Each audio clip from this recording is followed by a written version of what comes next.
Nu, kā visārtāk notīrīt ķiploku un kā visātrāk tikt pie ķiploka daiviņas. Tas ir mūsu šodienas uzdevums. Šis ir svaigs, šis ir sakaltis. Ja jūs paņemat svaigu ķiploku, tad viņu vajadzētu tīrīt šādi. Vienkārši paņemt ķiploku, atdali daiviņas. Parasti mēs darām tā, ka mēs katru ņemam ar nazīti. Paņem atsevišķu daiviņu, uzsit. Ļoti vienkārši jums ķiploks iznāk ārā no savas mājiņas. Gatavs. Un pēc tam viņi var vai nu turpināt šķaidīt. Piemēram, šis variants dara ļoti labi zupām un sautējumiem. Viņš jums redzat sašķīs pats pa sevi. To var darīt vienkārši ar nāzi arī, dzen? Vai arī ar glāzi.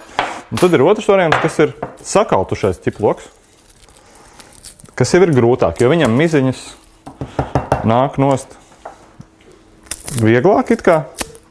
Tad viņš ir jāņem un šitā te jātīra ar nāzi. Bet tas ir arī savā ziņā uzreiz grūtāk. Tad ir vēl viens variants, kā var ķiploku notīrīt. Cevišķi sakaltuši. Paņem veselu piestu, veselu ķiploku.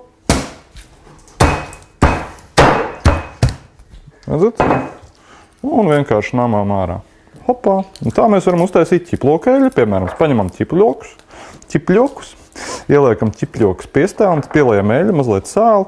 Pēc tam varat izmantot ļoti daudz kur kulinārijām. Šitā ir ļoti vienkārši viņus attīrīt.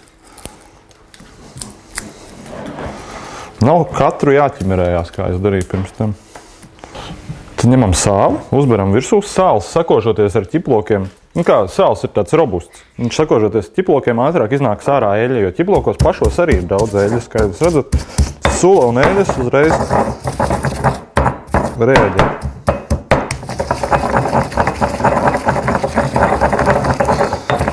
Un šādu te var uzglabāt ilgāku laiku un var lietot arī uzreiz.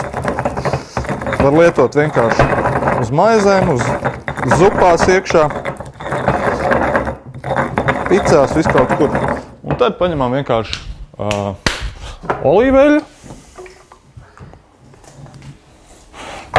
un it kā viņu atšķaidam un uztaisam ķiploku eļu.